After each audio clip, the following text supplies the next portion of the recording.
नमस्कार, आप देख रहे हैं सी न्यूज़ भारत और मैं हूं आपके साथ ज्योति अरोड़ा। इस खास खबर में आप सभी का स्वागत है। वैश्विक महामारी कोरोना से बचाव के लिए स्वच्छता, टीकाकरण और पर्यावरण के महत्व को समझते हुए जनपद भदोही अंतर्गत ज्ञानपुर विकास खंड में जीयनपुर सारीपुर के नव निर्वाचित प्रधान ने गाँव में टीकाकरण कराया, वृक्षारोपण किया, ब्लीचिंग पाउडर छिड़काव हुआ और गांव के सदस्यों, वरिष्ठ नागरिकों को एवं युवाओं की उपस्थिति में प्रधानपति रमेश यादव ने गांव को सुंदर व आदर्श बनाने का संकल्प लिया। ब्लीचिंग पाउडर का छिड़काव वगैरह कार्य किए जा रहे हैं। इसी क्रम में आइए आप बात कराते हैं आपको जीयनपुर के नवनिर्वाचित प्रधान ज्ञान देवी यादव के पति रमेश यादव जी से और जानते हैं कि इस गाँव की विकास की स्थिति क्या है। सर, आपको आपकी क्षेत्र की जनता ने जो अपना आशीर्वाद देकर बहुमूल्य मतों से विजयी बनाया है, इसके लिए अपने क्षेत्र की जनता से क्या कहना चाहेंगे? पहले तो मैं समस्त ग्राम सभा के नागरिकों का आभार व्यक्त करता हूं जिन्होंने हमें निर्वाचित किया इस पद के लिए, और हृदय से आभार व्यक्त करना चाहता हूं उन सभी नागरिकों का जिन्होंने हमको निर्वाचित किया। जीत हमारी नहीं, समस्त ग्रामवासियों की जीत है। हाँ, मैं भरसक प्रयास करूंगा इस गांव के विकास को सबसे ऊंची चोटी पर पहुंचाना चाहता हूं इस विकास के माध्यम से। आने वाले 5 वर्षों में मेरे गांव का नाम सुनहरे अक्षरों में लिखा जाए, ये मेरा प्रयास है। तो प्रधान जी, आपके दृष्टिकोण से आपकी गांव में कौन कौन से ऐसे विकास कार्य हैं जो अभी नहीं हुए हैं और उनको प्राथमिकता के रूप से पूरा किया जाना चाहिए गांव में? जी, सबसे बड़ी समस्या हमारे गांव में जल निकासी को लेकर के है, और इस हमारे ग्राम सभा में 3 मजरे हैं और तीनों मजरों में जल निकासी का इसके पहले जितने भी निर्वाचित प्रधान थे उन्होंने किया नहीं। पानी की निकासी का रास्ता नहीं बनाया है, उसको मैं सर्वोत्तम करना चाहता हूँ। कुछ ऐसे वंचित लोग हैं जो वृद्ध हैं, 70+ हैं और अभी पेंशन के हकदार वो हैं लेकिन पा नहीं रहे हैं, उनको दिलवाने का प्रयास करूँगा। और आवास की क्या स्थिति है अति गरीब लोगों के लिए? आवास लगभग 70 से 75 लोगों को अभी यहाँ आवास अगर आ जाएगा तो ये गांव हमारा संतृप्त हो जाएगा, जो मानक है। तालाब वगैरह है इस गांव में? इस गांव में 4 तालाब हैं, जिन 4 तालाबों में इसके पहले 2 तालाबों की खुदाई हो चुकी है और 2 तालाब बाकी है, और उसके खुदाई का प्रस्ताव में डालेंगे और करवाएंगे। आइए आपको ग्राम सभा जीयनपुर के एक युवक से बात कराते हैं और पूछते हैं कि इस गांव की प्रमुख समस्याएं क्या क्या हैं अभी तक। तो मैं इस जीयनपुर ग्राम सभा की मिट्टी की ओर से आपके चैनल को बहुत बहुत बधाई देना चाहूँगा कि इन्होंने वक्त निकाल के हमारे ग्राम सभा की ज्वलंत मुद्दाओं को लेकर के आपने समय दिया। हमारे ग्राम प्रधान आदरणीय बड़े भाई रमेश यादव जी के निश्चित रूप से आपको बधाई की बात है।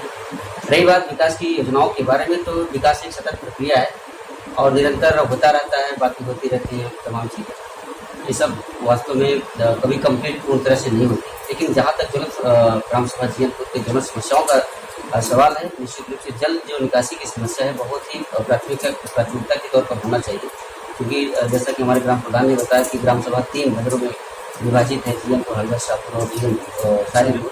तो ये समस्या जो जल निकासी की है, निश्चित रूप से बहुत ज़्यादा सड़कों का अतिक्रमण किया गया है, और मैं अपने ग्राम प्रधान के माध्यम से, आपके माध्यम से, आपके चैनल के माध्यम से आपको बताना चाहूँगा कि ये जो समस्या है वास्तव में लोगों का जीना दुर्भर हो गया है। अभी बरसात शुरू हुई नहीं हुई कि लोगों का जीना दुर्भर हो गया है। आइए इसी क्रम में इस गांव के वरिष्ठ व्यक्ति से बात करते हैं और जानते हैं इस गांव के विकास को लेकर इनके क्या विचार हैं।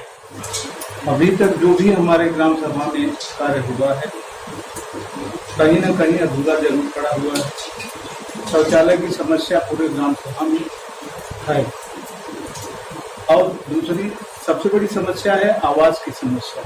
जो गरीब वर्ग मुसहर हैं उनके लिए आवास, या पिछड़े वर्ग में जो भी हैं, अनुसूचित जाति में जो बाकी हैं, हम तो ग्राम प्रधान से यही कहेंगे। और नाली की समस्या ग्राम प्रधान ने आपको बता भी दिया है कि हमारे गांव में नाली की समस्या, सबसे बड़ी पानी निकासी की समस्या है। हम ये ग्राम प्रधान से अनुरोध करेंगे कि जितना अधिक से अधिक कार्य करा सकें, उसमें हम हमारे गांव के सभी संग्राम लोग इनके साथ सहयोग हो, कहीं पर इनको अवरुद्ध न पैदा हो। अगर पैदा होता है ऐसा कहीं पर भी, तो उसका सहयोग देने के लिए सारे ग्रामवासी, गलत हो रहा है तो उसका विरोध सारे ग्रामवासी उनके साथ मिल करके इनका सहयोग करेंगे, तभी तो गांव का विकास होगा। क्यों अच्छी तरह से ये लोग जानते हैं। हाँ, तो हमारी यही सबसे बड़ी ये है कि आवास पर और शौचालय उद्योग। और दूसरी बात सबसे बड़ा स्वास्थ्य पर हम देना चाहते हैं। यहाँ भी जैसे मुसहर हुए या हरिजन हुए, अभी तक की बात कर रहा हूँ, जो भी बीमार होते हैं या यहाँ पर कोई ऐसा हॉस्पिटल नहीं है जहाँ की तत्काल में उनको एडमिट करा दिया गया। हाँ, प्राथमिक विकास केंद्र जो भी बने हुए हैं वहाँ पर जाइए तो गरीब वर्गों से 50 रुपया 100 रुपया मांगते हैं, इसके बाद कहेंगे हम आपका टेस्ट नहीं करेंगे। तो ये सब व्यवस्था अब प्रधान जी से हम अनुरोध करेंगे ग्रामवासियों की तरफ से कि जो भी व्यवस्था है सुचारू ढंग से व्यवस्था रूप से होनी चाहिए। जी श्रीमान, आपने नवनिर्वाचित प्रधान से क्या उम्मीदें करते हैं अपने गांव के विकास के लिए? सर्वप्रथम तो मैं अपने गांव के प्रधान को तहे दिल से जो बधाई देना चाहता हूं और जिस प्रकार से हमारे ग्रामवासी उनको जिस उम्मीद के साथ उनको इस पद पे बैठाए हैं उससे मैं उम्मीद करता हूं कि खरे उतरें। और हमारे गांव में जैसे कुछ समस्याएं हैं, जैसे तालाब का सुंदरीकरण करवा दें, बच्चे को गांव के जो नवयुवक हैं उनको खेलने के लिए मैदान और जो कुछ भी व्यायामशाला वगैरह ये सब पे विशेष फोकस करें। और मैं खास तौर से मैं उम्मीद करूंगा कि वो अपने गांव सभा के लिए, गांव के लोगों के लिए ये जो टीकाकरण अभियान चल रहा है उस पर मेन फोकस करें। जो ये महामारी है उस महामारी के लिए ये मतलब सबसे सर्वप्रथम ये है टीकाकरण होना चाहिए। तो लोगों को जागरूक करें और लोगों से अपेक्षा करें कि इसे पूरा 100% टीकाकरण का हो जाए। आइए इसी क्रम में इस गांव के एक और नागरिक से बात करते हैं और जानते हैं। जी सर, आप ये बताइए कि आपके गांव में प्राथमिकता की दृष्टि से कौन कौन से कार्य होना चाहिए और आपके जो नवनिर्वाचित प्रधान हुए हैं उनके व्यक्तित्व पे थोड़ा सा प्रकाश डालिए। जैसा कि आपने कहा कि प्राथमिकता की दृष्टि से, तो इस समय सबसे बड़ी वैश्विक महामारी का प्रचलन है और जिससे बीच बचाव के लिए हम प्रधान जी से आह्वान करेंगे कि हमारे गांव के और हमारे ग्राम सभा के जितने भी जनता इससे वंचित हैं, जितने भी लोग इससे वंचित हैं, सर्वप्रथम उनका टीकाकरण करवाएं और उनको इस महामारी से बचाने का वो करें। और इसी के क्रम में जैसे कि ये प्राथमिक स्वास्थ्य केंद्र का हम एक वो करेंगे कि जो जिनको जरूरत होती है कि दवा के लिए बाहर जाना पड़ता है, दूर जाना पड़ता है, या सामुदायिक स्वास्थ्य केंद्र हमारा इस समय ज्ञानपुर में है तो वहाँ तक जाने आने के लिए कुछ दूरी तय करनी पड़ती है। तो अगर हमारे गांव में सुविधा उपलब्ध रहेगी तो लोग इसका लाभ लेंगे। और कुछ विकास कार्यों का हम अगर वो बताएं तो हम ये कहेंगे कि जैसे मूल रूप से जरूरत तो राशन, रोटी, पानी, कपड़ा की होती है आवश्यकता। साथ ही साथ हम चाहेंगे कि प्रधान जी इस पर फोकस करें कि गांव में जितनी भी अधूरी सड़कें हैं, सर्वप्रथम खड़ंजा हो, आरसीसी हो, गवर्नमेंट के माध्यम से सरकार जो स्टेट गवर्नमेंट है या अपनी सेंट्रल गवर्नमेंट है अपना सामूहिक रूप से जो अपना योगदान दे रही है, तमाम विकास कार्य के लिए दे रही है, उसमें उसका हर घर पे हम चाहेंगे कि हर घर पे वो रास्ता पहुंचे, हर व्यक्ति को उसके दरवाजे तक उसको निकलने का रास्ता हो।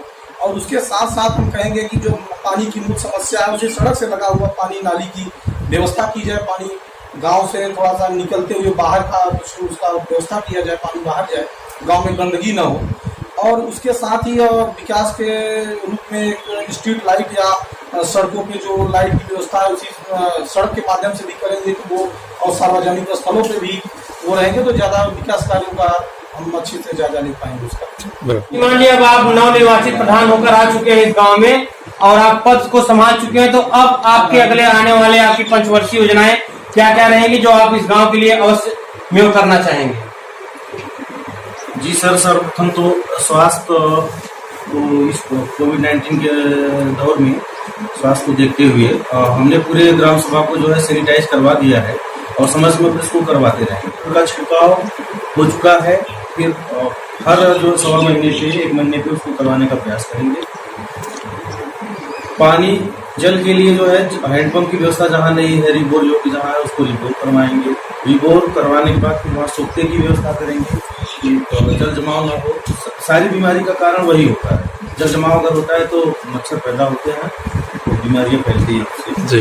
और उसके बाद बारिश के पानी की निकासी के लिए सड़क से लगे हुए नाली का निर्माण करवाएंगे। हमारे गांव में 4 तालाब हैं, एक नहर है, एक नदी है। इन 6 सोर्स हैं जिसमें हम इन गंदे पानियों का निकासी कर सकते हैं, तो इनमें निकालने का प्रयास करेंगे। जितने लोग वंचित हैं, वृद्धा पेंशन, विधवा पेंशन या विकलांग पेंशन से जितने लोग भी वंचित हैं, उनको संतृप्त करने का कोशिश करेंगे। वृक्षारोपण के लिए सर हमने 1000 वृक्ष लगवाने का डिमांड कर रखा है और कल परसों से लेबर वर्क चालू हो जाएगा। गड्ढे की खुदाई होगी, 8 दिन 10 दिन के अंदर पौधे आ जाएंगे। एक मोरवा नदी हमारे गांव में, उसमें कम से कम जो है 500 पेड़ का टारगेट रखे हैं। 2 तालाबों पे 200 का टारगेट रखे हैं। 2 प्राथमिक विद्यालयों पे 100 पेड़ों का टारगेट रखे हैं वृक्षारोपण। जितने भी पात्र व्यक्ति आवास से वंचित रह गए हैं उनकी सूची बना करके डिमांड करेंगे, आवास लाएंगे और आवास सबको दिया जाएगा। सार्वजनिक स्थलों पर स्ट्रीट लाइट की व्यवस्था होगी और सड़क के किनारे भी स्ट्रीट लाइट लगेगी, तो इस शिक्षा पर भी अधिक फोकस रहेगा।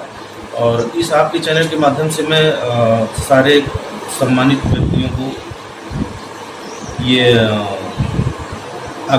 से आग्रह करूंगा कि अपने बच्चों की पढ़ाई के लिए, उज्जवल भविष्य के लिए वो प्रयास करें।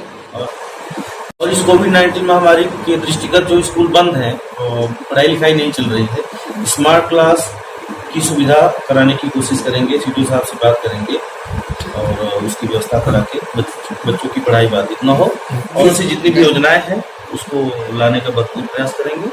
इसी के साथ समस्त नागरिकों का और इस आप भाई समस्त पत्रकार बंधुओं को नमस्कार, आभार, धन्यवाद, प्रणाम। हम बात कर रहे थे ग्राम सभा जीएनपुर के वरिष्ठ नागरिकों, सदस्यों, यहाँ उपस्थित लोगों और नवनिर्वाचित प्रधान ज्ञान देवी के पति श्री रमेश यादव जी से। जैसा कि आपने देखा कि इस गांव में जल निकासी, खड़ंजा और भी जो समस्याएं हैं उनको प्राथमिकता के रूप से नवनिर्वाचित प्रधान द्वारा पूरी की जाएंगी। इस गांव की हरियाली के लिए 1000 से ज्यादा पेड़ों का वृक्षारोपण किया जाएगा और भी जितनी भी समस्याएं हैं, जो भी योजनाएं सरकार द्वारा इस गांव के लिए आएंगी, पूरी ईमानदारी और निष्ठा से इस गांव के प्रत्येक योग्य नागरिक तक उसे पहुंचाया जाएगा। भदोही से सी न्यूज संवाददाता शिवशंकर दुबे की रिपोर्ट। खास खबर में फिलहाल के लिए इतना ही। देश दुनिया की तमाम बड़ी खबरों के लिए आप देखते रहिए सी न्यूज भारत।